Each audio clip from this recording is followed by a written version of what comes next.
Boa noite, meus amigos. Estamos aqui de volta. Como sempre, começamos invocando a Santíssima Virgem Maria, o Santo Padre Pio de Petrolina, para que roguem a Deus que nenhuma injustiça se cometa nesse programa, sendo esse o único programa do mundo que pede proteção contra ele mesmo. Queria lembrar a vocês aqui o curso de Filosofia da Ciência, que será proferido aqui em Colonial Heights, Virgínia, por mim, de 10 a 15 de maio. Ainda há espaço para novas inscrições. Contatos e informações com o senhor Eduí.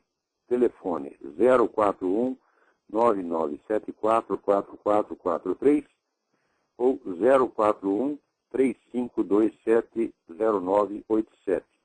Ou ainda pelo e-mail edui.ferro, edui com y, .ferro@uol.com.br. Também aqui temos outros dois cursos que parecem ser bem interessantes, que são um será proferido pelo José Nivaldo Cordeiro, sob o título de As Armadilhas da Lei. E outro curso de Simbolismo e Cosmologia Tradicional, será dado pelo meu filho Luiz Gonzaga Carvalho Neto, o Gugu, em Porto Alegre. O link para o programa dos dois cursos está no seguinte lugar: http://cursopoa.blogspot.com.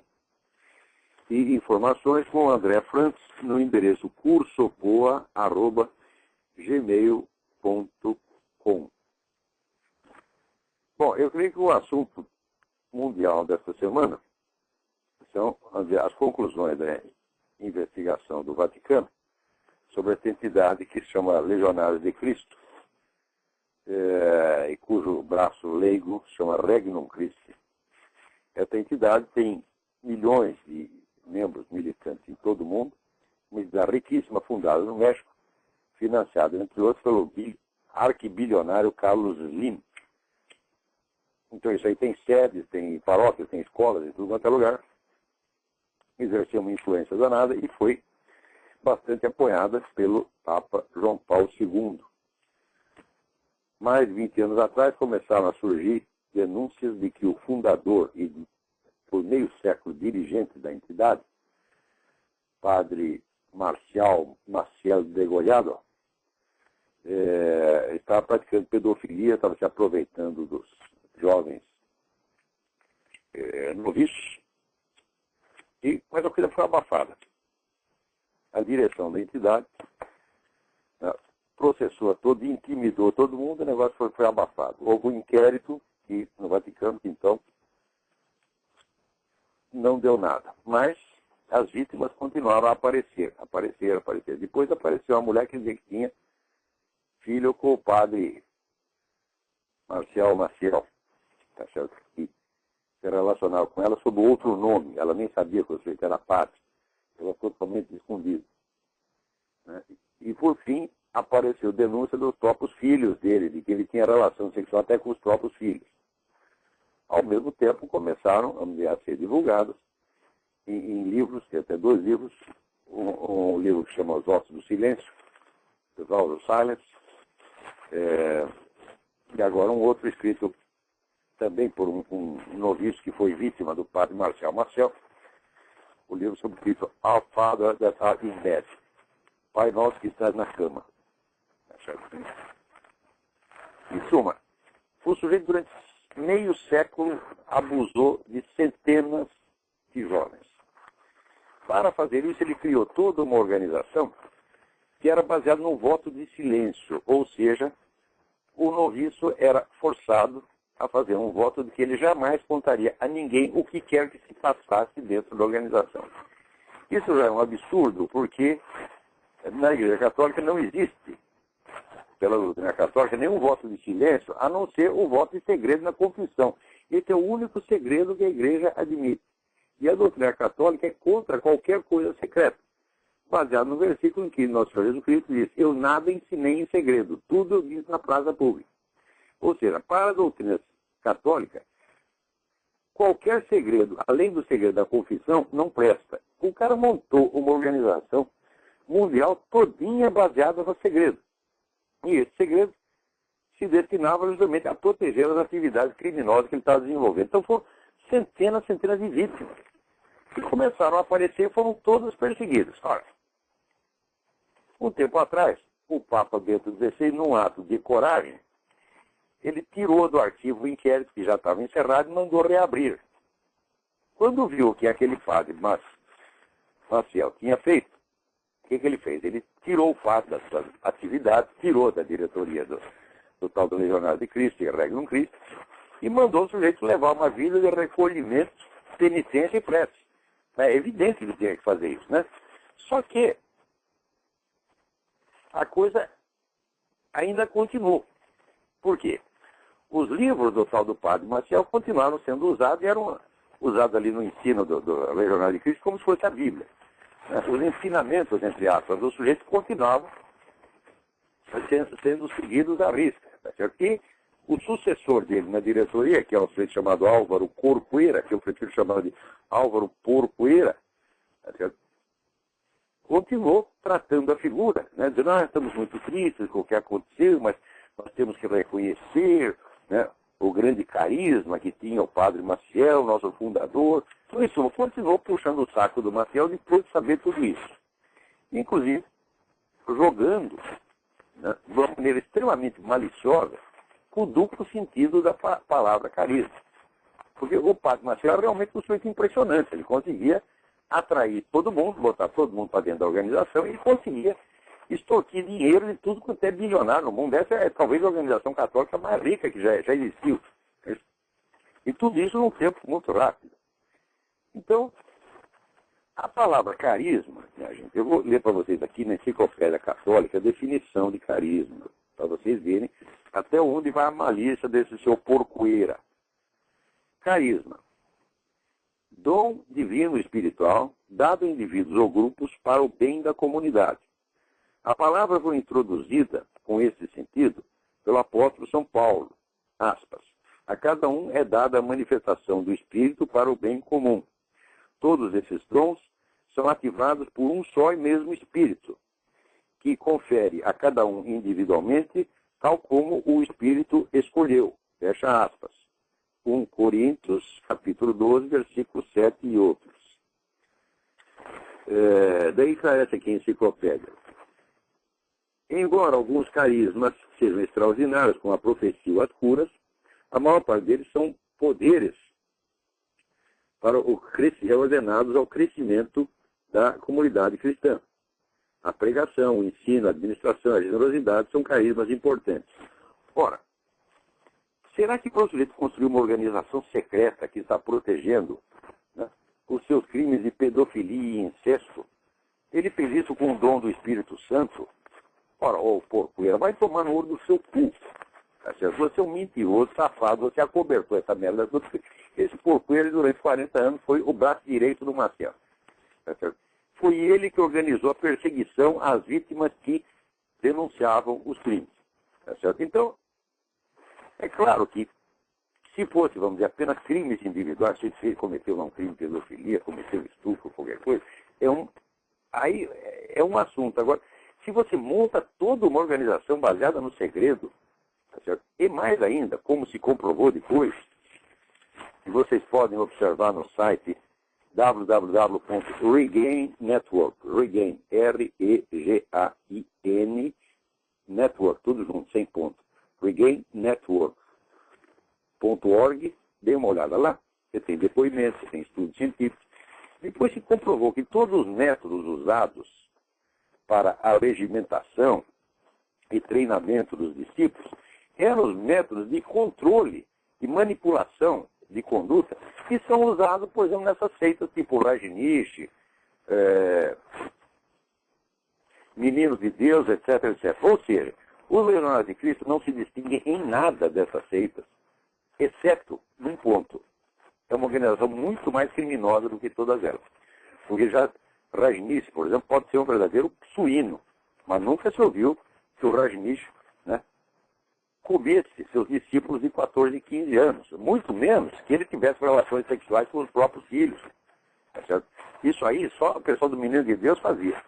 Se ele era maluco, ele pregava mesmo que os pais e mães deviam fazer surubas com seus filhos a partir dos 4 anos. Foi denunciado pela própria filha, evidentemente. Eu assisti o documentário dela, dar o depoimento dela, é uma coisa de vomitar.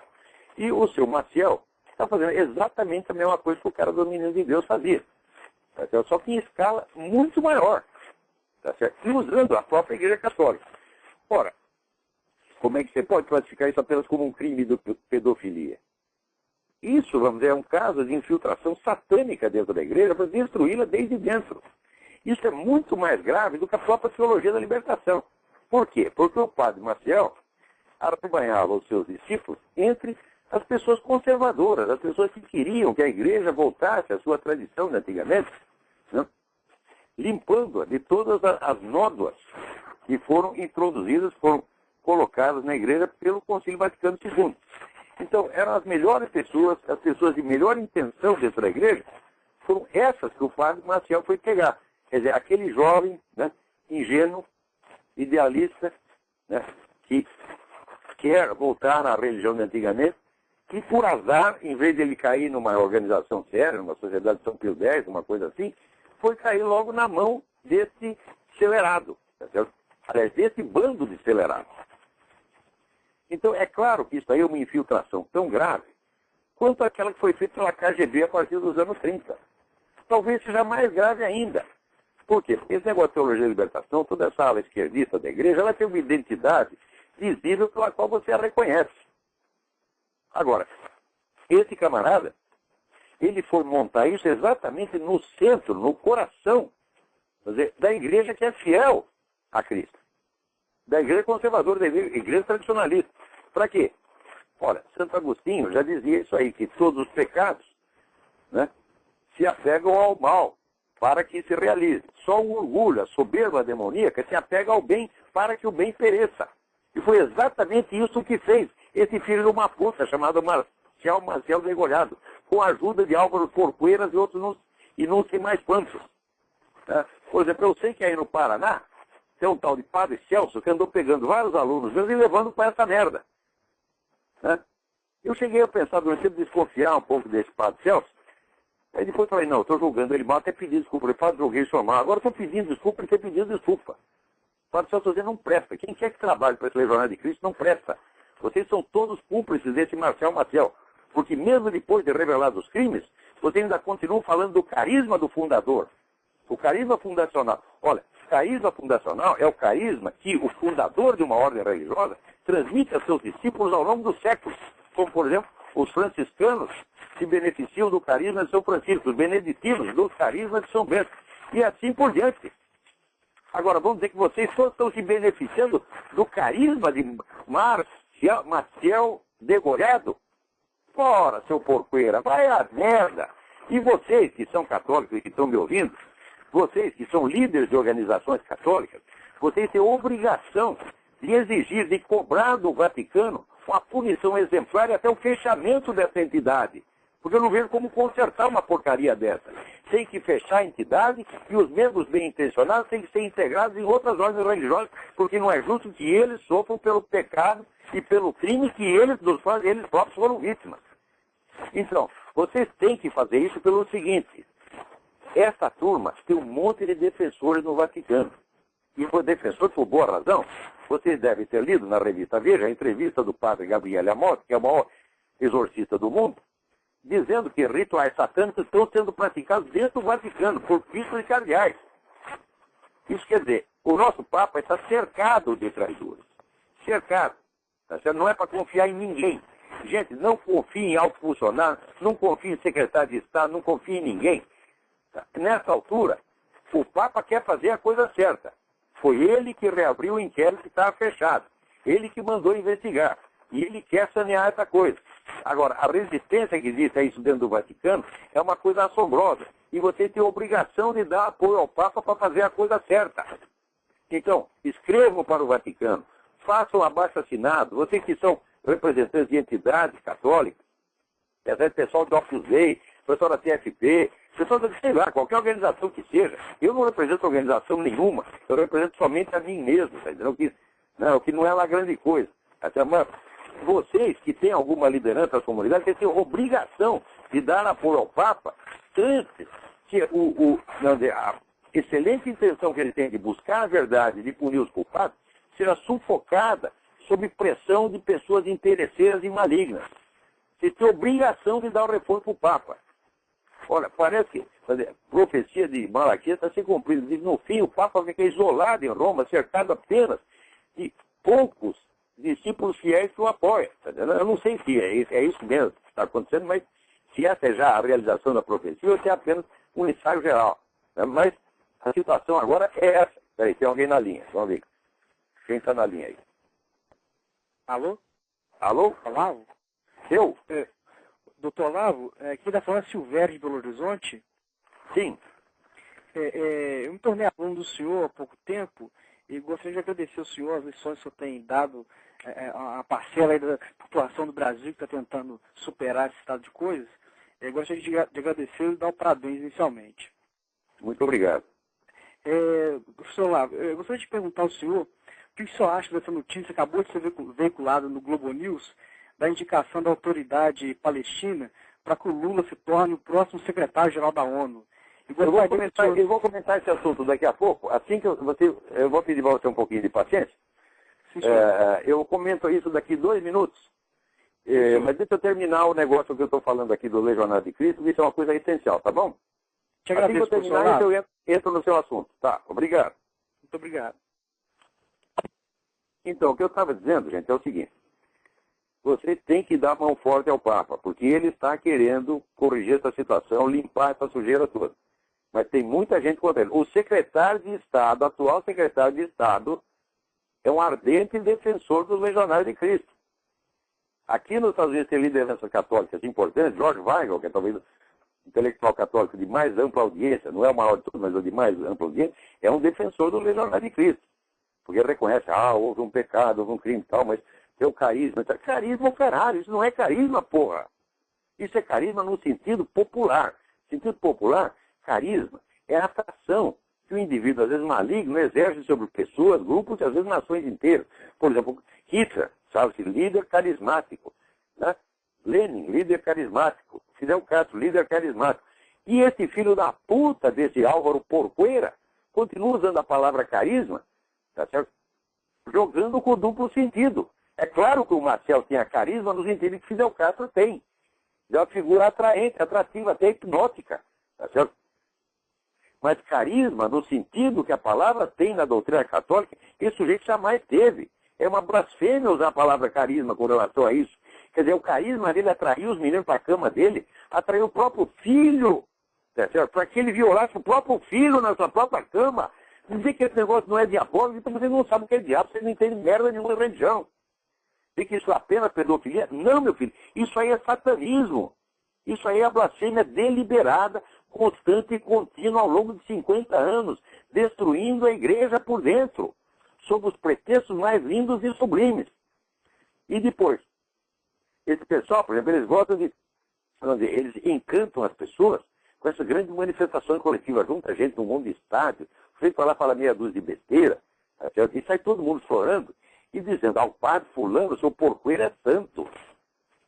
Ele está se aproveitando da ingenuidade de um bando de idiota. Você não pensa que cara por ser rico é inteligente, não.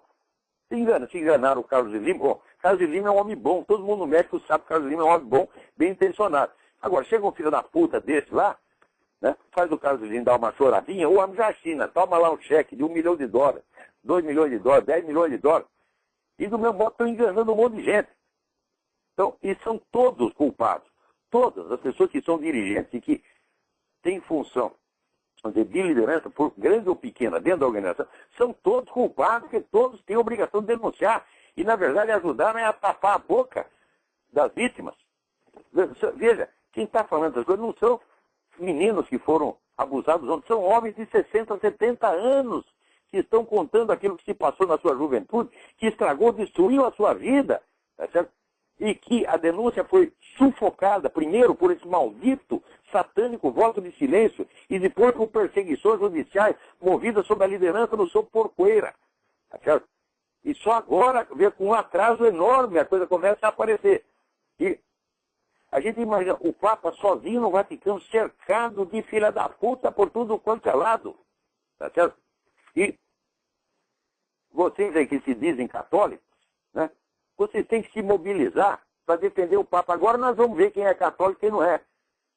Porque o sujeito assim, no Brasil está cheio de gente assim, se ele lê uma frase que parece que não combina diretamente com a doutrina da igreja, embora seja dito num contexto completamente diferente, onde a comparação não é possível, esse cara não é católico, ele é agnóstico, não sei o quê. Começa com essa frescura, essa viadagem doutrinal. Mas na hora da ação, o que eles fazem? Eles ou se omitem ou apoiam o que não presta. Por exemplo, tem gente que diz, não, nós não podemos denunciar isso porque a igreja é conservadora, vai nos desmoralizar. Eu digo, meu Deus, é a nossa casa que a gente tem que limpar primeiro, não a casa do vizinho. É a igreja tradicionalista, essa é que tem que, em massa, se levantar e exigir as cabeças desses filhos da puta da Organização Legionária de Cristo e Regnum Christi, cujo nome já em si uma blasfêmia. Então, mobilizem-se. Certo? E olha, quem foi aluno meu, ouviu conferência minha, de alguma maneira recebeu algum ensinamento de mim, afaste-se dessa gente, já. No Paraná eles pegaram um monte de gente. Tá certo? E cheguei, vamos dizer, a perder amigos por causa dessa coisa, porque chegava para mim com aquela besteira, o padre não sei o que é santo, pode que é santo. Eu digo, meu Deus do céu, isso aí é assim, aquele negócio de manipulação da consciência, o mais típico, tá certo? Que existem centenas de livros explicando como é que se faz isso. Você vai lá, faz o camarada dar uma choradinha, o cara já está, tive encontro com o Espírito Santo. Não, fizemos encontro com o Espírito de Porco. Veja, a vida religiosa não se dá na esfera das emoções. Se dá na esfera das atitudes profundas e da consciência moral, da consciência moral exigente, séria, que busca a verdade e a aceita, mesmo quando ela é amarga. Aí é que está a religião. Não é no sentimento, não é... Tem um rapaz que foi lá no México, participou de uma dessas coisas, tinha lá um ator, esqueci o nome do ator, o Verástegui, Eduardo Verástegui. Ficamos lá chorando junto com o Eduardo Verástegui. Tá? E o padre não sei quem é um santo. Eu digo, meu Deus, a que ponto a inteligência dessa gente desceu? Pessoas que foram meus alunos. Uma vergonha. Uma vergonha para mim. Tá certo? Então, como sempre, não é a primeira vez que cursos meus são infiltrados por organizações desse tipo. Tu vem, pega um, pega dois, não fala nada comigo. Não me avisa que está fazendo isso. E às vezes aluno novo, às vezes até algum mais velho experiente, cai nessa porcaria. Quando eu vejo, está lá um campo pinado. Está tudo podre. Então o que me resta fazer? Cortar essas pessoas. Eu não tenho nada a ver com vocês. Vocês não são meus alunos, vocês não são meus amigos, vocês não são nada, vocês são traidores. Vocês são servos de Marcial degolhado, servos de Satanás, é isso que vocês são. Tá certo? Então, quem quer que esteja no Legionário de Cristo, por favor, desapareça do meu curso ou saia de lá. E outra coisa, não é sair do Legionário de Cristo. Não, meu filho. Ou você sai atirando ou não sai. Saia e denuncie. Daí vem para mim com a prova de que você denunciou, daí eu te aceito como meu aluno de novo. Se não, só tenho uma palavra para você. Fora! Vamos continuar para dentro. Olha aqui que maravilha. A equipe do Brasil está pronta para receber reféns das Farc. Olha que generosidade, né? Essa aqui é a política do nosso governo. É o seguinte, ele apoia as Farc de tudo quanto é jeito. O senhor Lula assinou um compromisso de solidariedade integral às Farc em 2001 e continua sendo fiel. Tanto que, quando algum camarada da Farc é preso no Brasil, o PT inteiro se mobiliza para tirar o cara da cadeia, da cidadania e até arrumar emprego para a mulher do filho da puta. Tá certo? Então, apoio não falta. Mas ele não pode assumir, o Lula não pode assumir publicamente que ele é a favor de uma organização, tá certo, criminosa que domina o narcotráfico no continente e que já matou mais de 30 mil pessoas e mantém mais de 1.000 prisioneiros, tá certo? Sequestrados, alguns há 7, 8, 10 anos, que não vem família, não tem comunicação, estão lá alimentados a pão e água. De vez em quando é uma porrada, as mulheres são estupradas, etc. O Lula não pode, em público, dizer que ele gosta de tudo isso. Que ele gosta, ele sempre gostou disso. Ele acha bonito, inclusive, estuprar prisioneiro, porque ele mesmo se gabou de ter feito isso. Não sei o que ele fez, mas para se gabar disso, ele tem que achar bonito. Certo? Então, como ele não pode fazer, então, a ideia dele é assim, não, nós não somos a favor da violência, porque nós somos a favor de que as Farc abandonem o combate armado e comecem, vamos dizer, a disputar as coisas no plano político, como um partido político legal. E, ora, meu Deus do céu, Então ele dá a impressão de que ele é contra a guerrilha, mas acontece que a finalidade de toda a guerrilha é transformar-se em movimento político. Guerrilha não tem finalidade militar, não se ganha uma guerra com guerrilha. Guerrilha é um instrumento de você ir minando a reputação do adversário mais forte até que ele seja obrigado a negociar. Guerrilha só serve para isso.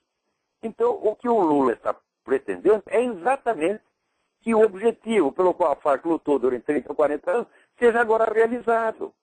Ao mesmo tempo, vem esse outro filho da puta do seu Fernando Henrique Cardoso pregar a liberação de drogas, que só vai beneficiar as Farc. Porque se você legaliza a droga, bom, quem vai entrar no comércio legal? Quem já tem a produção, a rede de distribuição, o mercado inteiro na mão, ou seja, as Farc. Então as Farc viram ao mesmo tempo uma multinacional, empresa multinacional legalizada e um grande partido político e ganha, né, na base da negociata tudo aquilo que não conseguiu ganhar no campo militar. É isso que o cara está querendo. Né? Agora, quanto a esse negócio do Lula, que chega lá em Israel, primeiro, né, ele se recusa a ir fazer homenagem póstuma ao Theodor Herzl, que foi o fundador do movimento sionista, o que é a mesma coisa que dizer. Ele é o fundador espiritual de Israel. O fundador político foi o Ben-Gurion, mas o fundador espiritual foi o cara que teve a ideia, porra. Qual é ou não é? Então, Theodor Herzl é como se fosse, quando esse Ben-Gurion, pai de Israel, o Herzl é o avô. Então, naturalmente, o visitante estrangeiro é convidado a ir lá depositar flores no túmulo do herói nacional, Theodor Herzl. O Lula disse, não vou. Ah, se fosse no túmulo de Lenin, no túmulo de Che Guevara, ele ia correndo, porra. Entendeu? Agora, no túmulo do Theodor Herzl, que tudo que ele fez foi querer unificar um país, Theodor Herzl nunca fez mal a ninguém, você pode discordar dele num ponto ou no outro, mas ele nunca matou ninguém, nunca perseguiu ninguém, tá certo? Simplesmente lançou uma ideia, que foi uma ideia salvadora. Não é questão de você apoiar doutrinariamente o sionismo. Eu não tenho posição doutrinária nenhuma contra o sionismo, mas nós temos que reconhecer que quando terminou a guerra, precisava um lugar para eles. Os caras estão espalhados no mundo inteiro, todo ferrado, tá certo? Já tinham morrido milhões e milhões deles. O que você quer? Mas a única autodefesa que tinha é ter um território, porra. Não é a coisa mais... É coisa tão óbvia, né? Então, ao se recusar homenagear o fundador do sionismo, o que o Lula fez? O Lula, ele questionou, como é que se diz? Ele negou a legitimidade da existência do próprio Estado de Israel que o está recebendo nesse momento. Né? E depois ainda faz discurso a favor do Estado palestino. Agora aqui, vocês judeus que estão me ouvindo, vocês têm merda na cabeça. Hã? Por quê? Porque antes do Lula chegar, na véspera, o Haaretz, que é o maior jornal de Israel, estava puxando o saco do Lula. Lula é exemplo de democracia, Lula é um grande amigo nosso, etc, etc. Agora estou eu aqui, que ninguém me ouve, que sou um bosta. Estou falando, não é, vocês estão enganados, o cara é um puta no traidor. Ele é inimigo, ele quer ferrar com vocês. E daí todo mundo ri da minha cara. Ora, porra. Só que dessa vez, de novo, eu estou falando a verdade, dessa gente toda está mentindo. Agora o pessoal da mídia de Israel está tudo escandalizado. Descobriram que o cara é inimigo. Né? Mas descobriram muito tarde. Aqui, mesma coisa. Com Obama, mesma coisa. 72% dos judeus aqui votaram em Barack Obama. E não adianta você avisar, falar, porra, o cara trabalha para os árabes, o cara é seu inimigo, ele quer pôr no seu cu. Porra, acorda. É? Agora, todo mundo acha que judeu é aquele espetalhão que fica conspirando. Para mim, não. Para mim, vocês são tudo um bando de jumento, porra. Vocês não sabem distinguir quem é amigo de quem é inimigo. Né? Então, agora é tarde. Agora o Lula, a merda que tinha que ser feita, o Lula já fez. E agora tem o pessoal da Palestina, tudo agora propondo, né, Lula para secretário-geral da ONU. Mas é claro, porra, o Lula trabalha para ele, como sempre trabalhou. Como trabalha para a Farc, trabalha para o Foro de São Paulo, para tudo o que não presta. Eu estou dizendo isso há mais de 10 anos. Estou dizendo, não é que eu estou dizendo a opinião, eu mostro os documentos, eu mostro compromissos assinados pelo Lula, eu mostro o discurso que ele fez em 2005, no 15º aniversário do Foro de São Paulo. Está tudo lá nos documentos, as pessoas ainda não querem ver. Essa semana está aí o Heitor de Paulo, criticando com justa razão o Carlos Alberto Montaner, porque o Montaner agora diz, de repente o Lula mudou. Uai, mas o Lula já não tinha mudado? Aqueles que nos anos 2012, não, o Lula mudou, ele não é mais comunista. Agora estão achando que o Lula mudou de novo. Eu digo, meu filho, o Lula nunca mudou. O que pode mudar é a conversa. de acordo com a situação tática do momento, né, ele diz o que convém. Mas a política dele é muito coerente e tem sido coerente ao longo de todo o tempo. É pró-comunista mesmo, que é a Revolução Continental, que é o regime cubano na América Latina inteira. Ele nunca mudou. Então, está aí o Heitor de Paula, né, mostrando que agora a decepção... o Montaner está decepcionado com o Lula. Mas para se decepcionar, só se desilude quem se ilude, porra. Eu não estou desiludido com o Lula porque jamais tive ilusão. Né? Que coisa. Agora aqui, então eu creio que isso responde a pergunta que o rapaz tinha feito antes. Né? Então, agora aqui, alguém me mandou um negócio muito interessante. João Carlos. Em entrevista ao canal Livre da Banda, o comunista Aldo Rebelo comentou as mudanças do Código Florestal e colocou às claras a ecopilantragem e o servilismo atual do ambientalismo brasileiro ao globalismo e aos interesses de ONGs internacionais no setor rural. Então, olha, de repente aparece lá o Aldo Rebelo, o Aldo Rebelo é comunista desde o ano de 1500. Quando Pedro Alves Cabral chegou no Brasil, Aldo Rebelo já era comunista. Entendeu? Chega um cara lá e fala umas coisas que parecem o Olavo de Carvalho, está falando igualzinho o Olavo de Carvalho.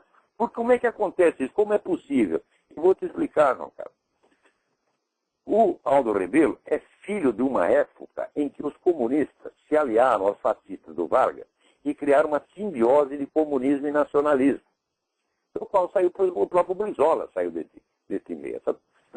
Então, são os caras que, embora comunistas, eles aderiram ao nacionalismo e alguns aderiram até sinceramente. O Aldo Rebelo sempre ele tem essas duas cabeças, ele pensa que são uma só. Por quê? No tempo da aliança entre o Partido Comunista e o Getúlio, de fato, as correntes nacionalistas e comunistas estavam ali lutando lado a lado, e os inimigos delas eram os mesmos. Né? Agora a situação já mudou completamente. Né? Mas o Aldo Rebelo ainda, né, ele tem esse lado nacionalista. Eu lembro, por exemplo, que quando teve o centenário do Gilberto Freire, tinha um bando de esquerdistas, filha da puta, querendo sujar a reputação do maior sociólogo que já existiu, talvez o maior que já existiu no mundo. Né? Na USP, por exemplo, né, até fizeram uma sessão de homenagem póstuma, que na verdade foi a sessão de achincalhe póstumo. Porque, né, a USP nunca falou uma palavra com o Gilberto Freire, proibido estudar Gilberto Freire lá. Quando o Freire já morreu, agora tem o centenário, bom, agora nós podemos falar, por quê? Porque agora o cara está inofensivo, não pode fazer mais nada. Então a gente até reconhece. Então fizeram uma sessão, dizendo, não, o Gilberto Freire foi um sociólogo quase tão grande quanto o Florestan Fernandes. O Florestan Fernandes era um sujeito de QI 12.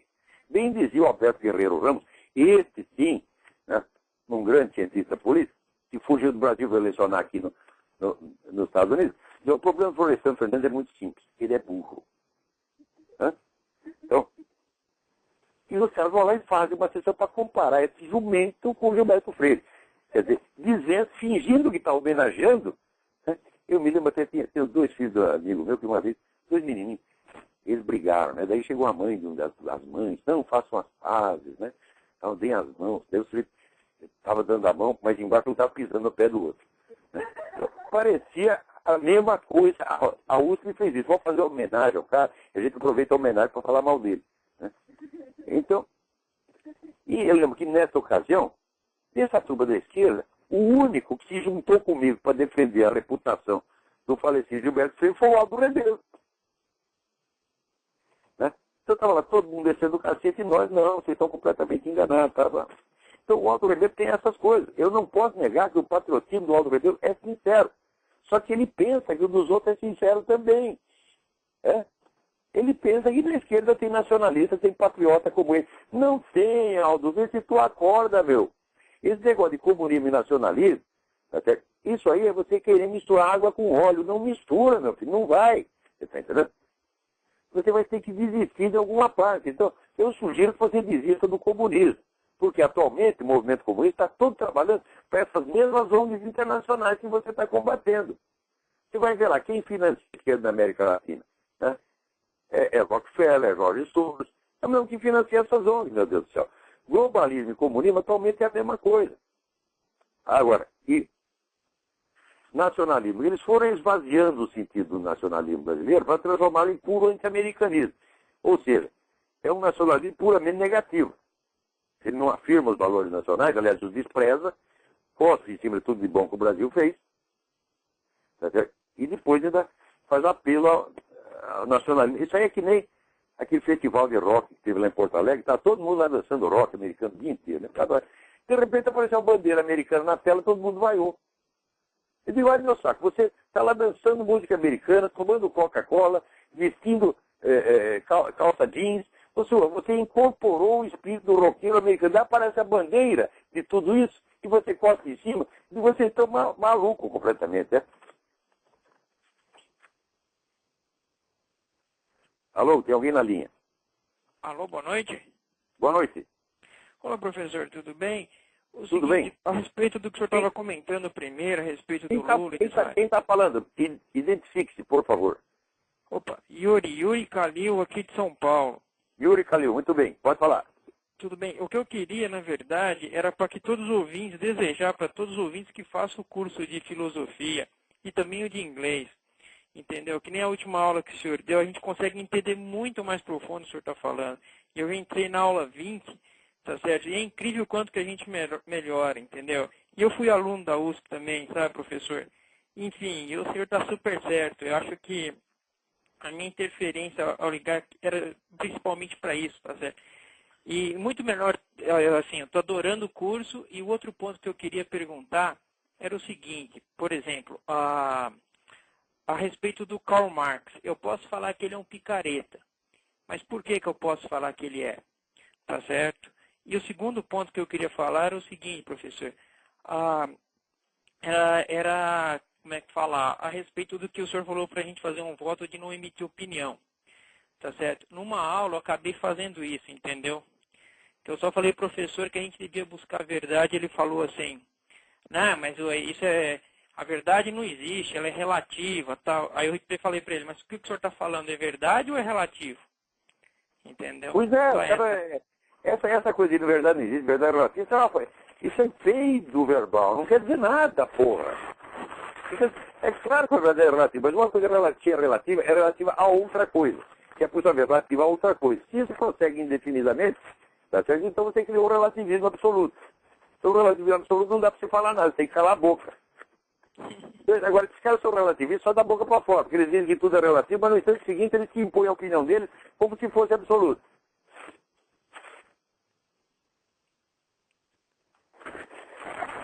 Então, olha, agradeço muito, Yuri, a sua intervenção aqui. Uhum. De fato, esse curso, vamos dizer que é uma coisa que eu preparei, eu estive me preparando para esse curso a minha vida inteira. E esse aí condensa tudo aquilo que eu quis fazer e que eu quis transmitir às pessoas. Transmitir o quê? Ideias prontas para você engolir e dizer amém? Não. Transmitir os instrumentos para que você tome posse da sua inteligência e você possa perceber a verdade por sua própria conta. Eu estou ligando para falar, porque eu estou testemunhando isso. Eu falo, por exemplo, minha namorada também está fazendo o curso. Ela era mais de esquerda, entendeu?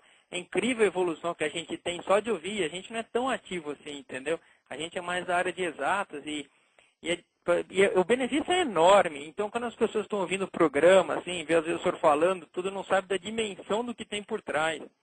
Entendeu?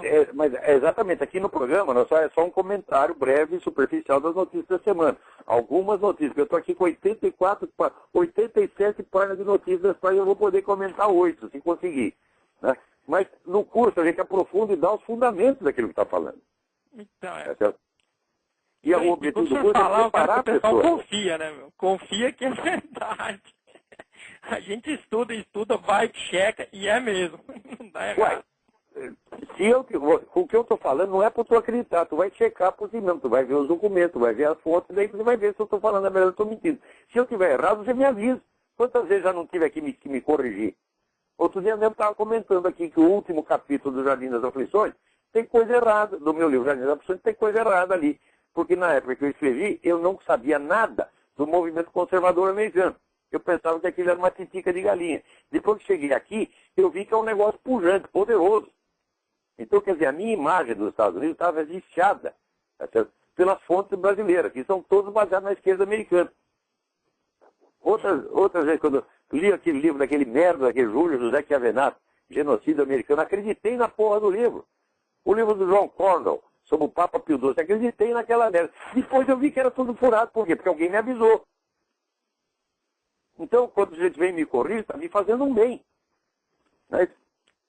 Mas a atmosfera que é boa de todo mundo estudando e melhorando e buscando a verdade. Eu acho que realmente o benefício é muito grande. E o que a gente pode fazer é rezar para o senhor, para o Padre Pio iluminar o senhor. Reze mesmo, porque todas as galinhas pretas do Brasil já acabaram. O pessoal está fazendo macumba contra mim, já não tem mais galinha preta.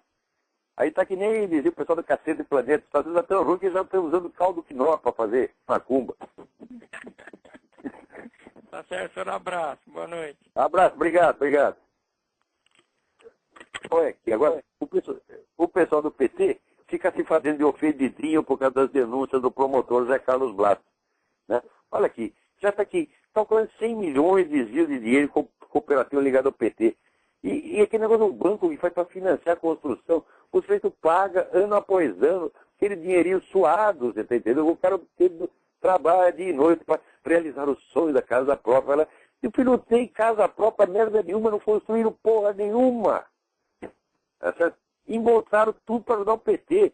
O PT é uma organização criminosa, tem que ser fechada. Todos os seus líderes têm que ir para a cadeia. Todos sem exceção, não tem um ali que seja inocente. Quando é que vocês vão entender isso? Porque isso aí, gente, não é corrupção. Isso é revolução. Isso é estratégia revolucionária. Para uma organização revolucionária, é normal roubar, desde que o roubo seja organizado e não seja para indivíduos, mas seja para o partido. Olha, está lá escrito em Lenin, Stalin, Fidel Castro, todos eles concordam com isso. O que o Lula, o PT está fazendo é a mesma coisa. Estamos roubando para a revolução, e portanto isso é um mérito. Por quê? Porque a revolução daqui 2.000 anos vai criar o paraíso na Terra. Então a gente já vai embolsando o dinheiro, o pagamento desde já. Isso é o que eles chamam de ética, de moral. A mentalidade revolucionária é assim mesmo, gente. Eles fazem uma promessa sem data para ser cumprida. Você perguntar, o socialismo vai ser uma maravilha, todo mundo vai ter. Quando vai ver essa porra? Já não sei. Ele falou, mas como é que vai ser? A resposta é o que o Lula disse. Não sabemos que tipo de socialismo vamos fazer. Escuta, mas que caso de proposta? É proposta vazia? É? Você propõe um negócio que nem você sabe o que é, e eu já tenho que pagar por isso desde já? Né? É mesmo coisa, eu vou te vender um carro. Que marca é o carro? Não sei. Tá certo? O motor tem quantos cilindros? Não sei. Funciona? Também não sei. Tá certo? E que ano é? Também não sei. Mas você tem que pagar tanto. E você paga, porra! E com essa história, eles estão tomando dinheiro e tomando vida há 200 anos. Porra! E as promessas maravilhosas da Revolução Francesa. O que foi a França depois da Revolução? Viu caindo, foi por lixo. Hoje, a França é uma colônia árabe. Foi isso que a Revolução Francesa fez. E os caras ainda comemoram. Só tem 2 ou 3 caras lustres, que nem o historiador Pierre Chauvet, segundo centenário da Revolução, falou, escuta, mas não tem nada a comemorar, esse negócio só põe no nosso cu, porra. Né? E agora, a IPT também é a mesma coisa, as promessas maravilhosas. Oh, meu Deus do céu, só quem não conhece a história dos caras é que acredita. Primeiro, acredita que eles mudaram. Ora, um camarada, quando era comunista e muda, ele tem que se tornar anticomunista. Não é apenas um não comunista. Não comunista tem rabo preso. Você está entendendo? Se na hora H, ele vai colaborar com os caras. Então, esse é o caso aí, por exemplo, Fernando Henrique, Arnaldo Jabor, etc. Só acredito que largar o seu compromisso com o comunismo podia se tornarem anticomunistas. Tá certo? Eu sei que para essa gente a coisa mais horrível que tem é um anticomunista. Principalmente se foi comunista. Eles consideram o cara um traidor. Porra, se você de abandonar o movimento comunista e combatê-lo, abandonar a cumplicidade com o crime e passar a combater a traição, então eu sou o traidor número 1. Né? Então, vamos lá, mas tem tanta notícia aqui, eu estou ficando louco no meio dessa coisa, porque a merda no mundo. Olha aqui. Veja que coisa, né? Tem alguém na linha. Alô? Alô, quem é? Acho que não deu certo a ligação, caiu a ligação. Então aqui, eu sempre disse para vocês, esse brigadeiro Sérgio Ferola não é digno de confiança, esse cara é puxa-saco de comunista, esse sujeito é mentiroso. Não, ninguém nas Forças Armadas deve acreditar nele. Porque ele vem com a conversa nacionalista, mas ele não é nacionalista. Ele é pró-comunista. Está ele aí publicando artigo na Hora do Povo e copiando igualzinho. Até que deu uma entrevista na Hora do Povo, que é o jornal do PCdoB, jornal maoísta, jornal cúmplice do regime que matou 70 milhões de pessoas, puxa-saco de Mao Tse-tung. Está lá o Sérgio Feroz dando entrevista para essas pessoas e imitando igualzinho o discurso deles. É o modelo neoliberal, é o modelo dependente, não sei o quê. Mesma coisa. Né?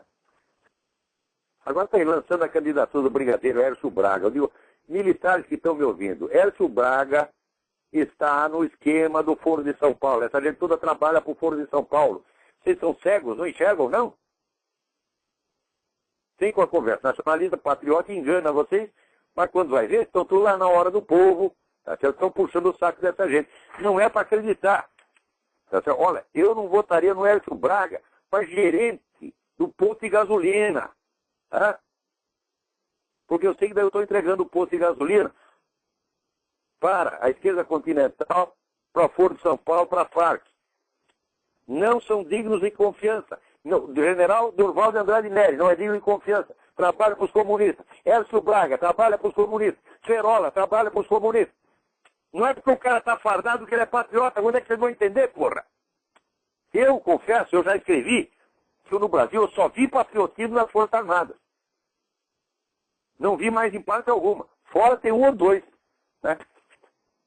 Mas nas Forças Armadas, a maioria é patriota. Agora não quer dizer que todos sejam.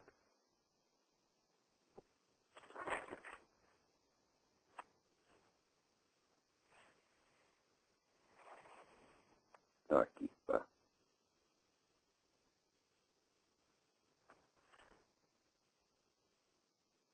Agora aqui, olha, gente, vocês militares, vocês são tão burros que nem os judeus. Vocês ajudam o seu inimigo. Olha aqui diz que o Brig.ig diz que dentro do clube do subtenente sargento da Marinha Exército Aeronáutica, o brigadeiro Hércio Braga tem 67% de aprovação. E isto, o Obama aqui também tinha 72% de aprovação dos judeus. Depois o sai tudo com dor no cu e não sabe de onde veio. Ai, tá doendo, tá doendo. Mas escuta, foi você que pediu pro cara fazer isso, porra.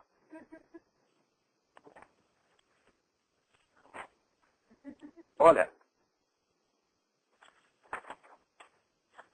se o cara diz que é patriota nacionalista e ele não combate abertamente os comunistas, a começar pelo PCdoB, partido cúmplice de genocídio, partido com resistência já é uma vergonha, você vai lá puxar o saco, chupar a pica de PCdoB e diz que é patriota. Mas que brincadeira! Quando é que vocês vão acordar, gente? Porra! Agora que alguém me manda um artigo que saiu aqui no site aqui, o globo.globo.país Noblat, é um blog do Noblat, que é associado ali ao Globo. Um artigo do Rui Fabiano, dizendo um monte de coisa certa. Né? Aqui, não é verdade que a sociedade brasileira seja em seu conjunto de esquerda. Basta lembrar a rejeição que provocou assim, para ser divulgado o Programa Nacional de Direitos Humanos, etc. Pesquisa recorrente mostra a maioria da população conservadora. Daí vai. Né? Daí ele faz aquela comparação quantitativa dos mortos do comunismo, os mortos da nossa, entre aspas, ditadura. Ou seja, cada argumento aqui é tirado de artigos meus de 10 anos atrás. Você está certo de dizer tudo isso, Rui Fabiano. Só que, seguinte, não custa lembrar que alguém já disse isso antes de você, 10 anos, só que pagou para dizer isso. Né? Você não paga pelo que você disse. Por quê? Depois que abriu o caminho, depois que abriu o espaço, é fácil dizer. Hoje, vocês que são jornalistas conservadores, liberais, vocês são muitos. E nós já somos uma força. Só que é o seguinte, quer saber quem fez isso? Quem fez isso fui eu, sozinho. Enquanto todos vocês ficavam quietinhos e me deixavam lá apanhando sozinho. Tá certo? Então, não estou ressentido por causa disso, de jeito nenhum. Tá certo? Na verdade, não tem importância. Você cita o Olavo, não tem importância. Politicamente, historicamente, não tem importância. O que importa é que as ideias certas vençam. Tá certo? Porém, do ponto de vista da sua pessoa, da sua integridade, você tem obrigação de fazer isso. Não é bom para você. Não é para mim. Para mim, cara, eu não sei quem é Rui Fabiano. O cara me citar ou não vai fazer diferença. Mas faz para você. te coloca numa posição falsa. E quando você está numa posição falsa, você é vulnerável ao inimigo, você está entendendo? Nós temos que ser corretos com o nosso coração, com a nossa consciência, sempre, porque essa é a única força que nós temos. Nós não temos dinheiro, nós não temos apoio político, não temos nada. Mas nós temos aquilo que Goethe dizia, que a única força humana é a personalidade. Né? Então você tem que respeitar a sua personalidade. E isso exige que todo o dever de integridade seja cumprido. Né? Não repetir as ideias do outro sem dizer que são dele. Tá certo? Principalmente quando é uma coisa, dentro da mesma... Não, o cara citou uma ideia de um autor russo do século XVIII que ninguém conhece. Tá bem, isso aí virou domínio público. Mas as minhas ideias não podem ter virado domínio público tão rapidamente assim. Né?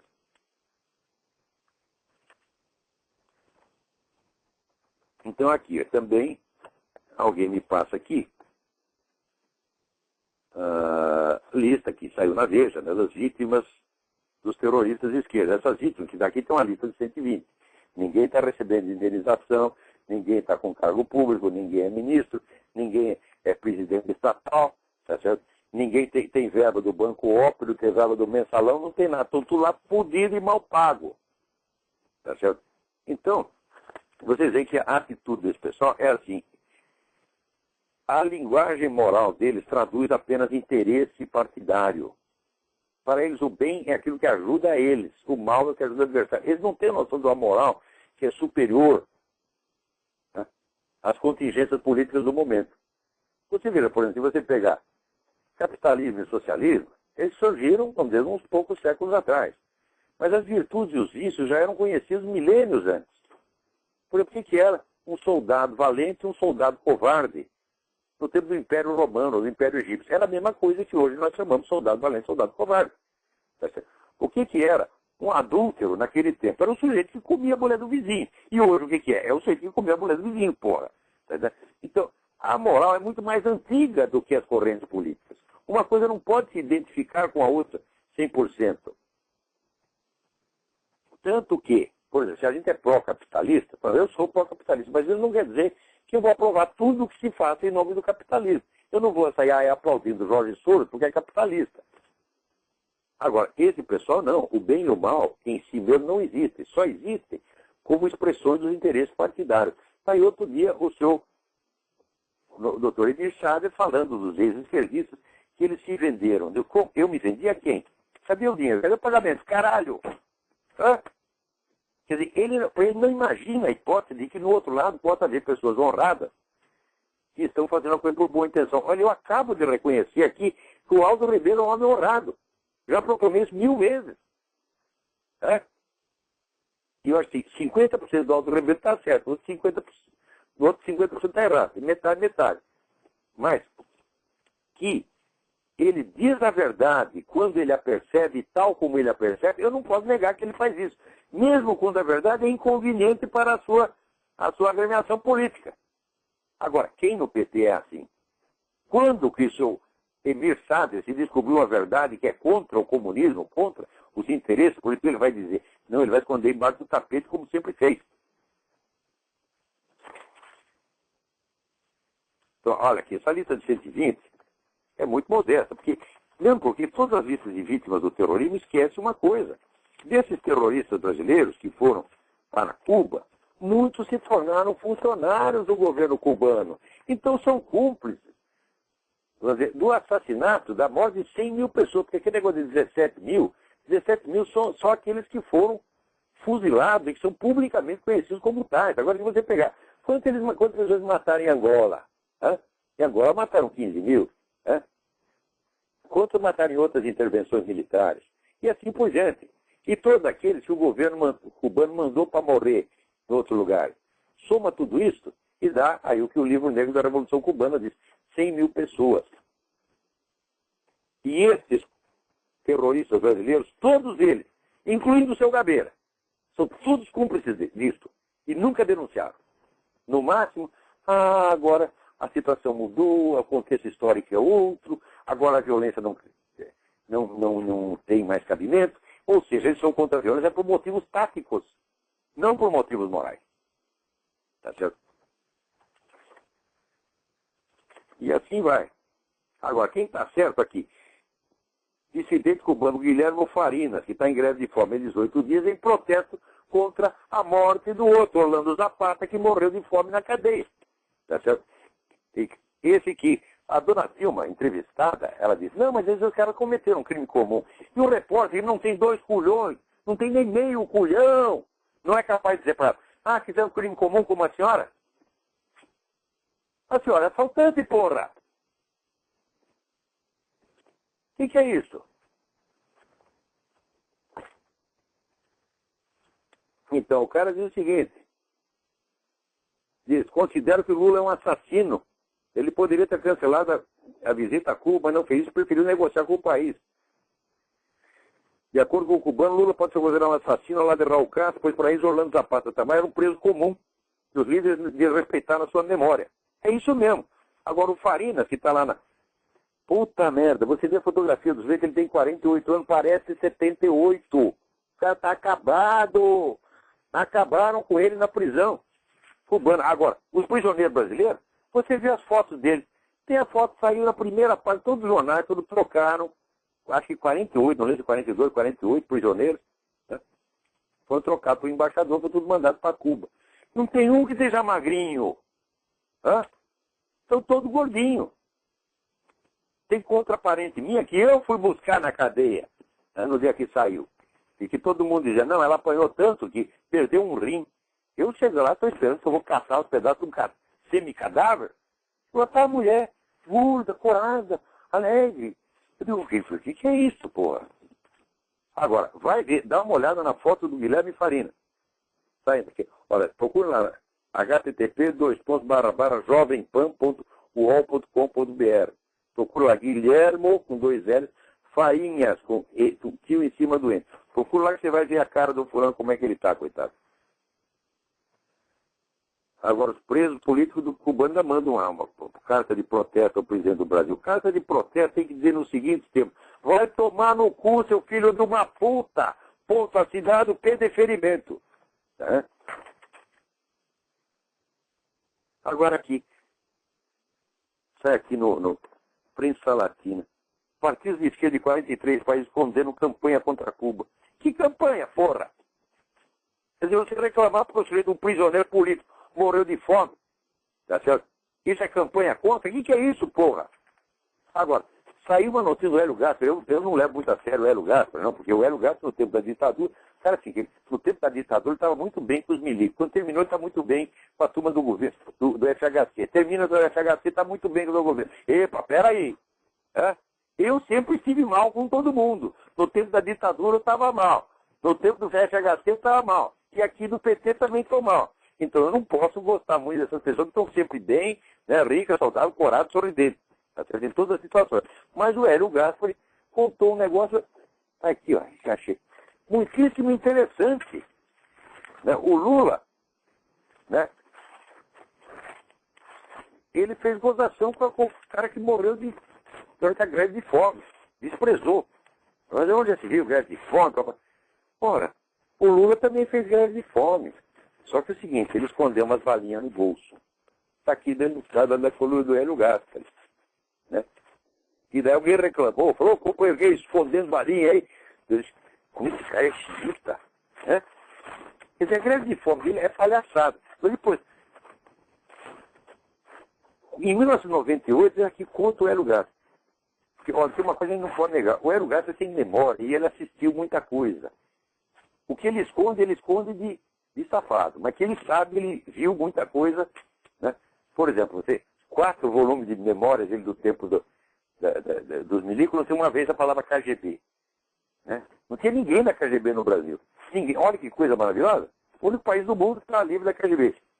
Então, mas o que ele conta é sempre interessante. Aqui, em 1998, quando os sequestradores empresários Abílio Diniz fizeram greve de fome na cadeia, Lula ligou para o presidente Fernando Henrique Cardoso e intercedeu por eles. Olha, Fernando, você vai levar para a sua biografia a morte desses caras. Agora, aqui, ô Lula, a morte do Orlando Zapata vai para a tua biografia. Tu está carimbado. Tu cuspiu em cima do morto, da vítima inocente. E está cuspindo em cima dos outros que também estão lá nesse momento sofrendo no cárcere cubano.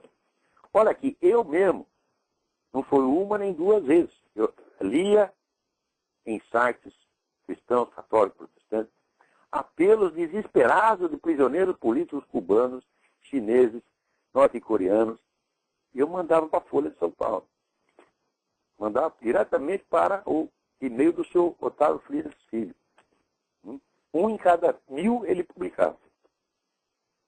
Agora, choradeira por causa dos 300 terroristas que a ditadura matou e fez bem de matar, isso a Folha nunca para. Então, o que vigora é o princípio da espiral do silêncio. O que vigora é a notícia repetida, meu filho.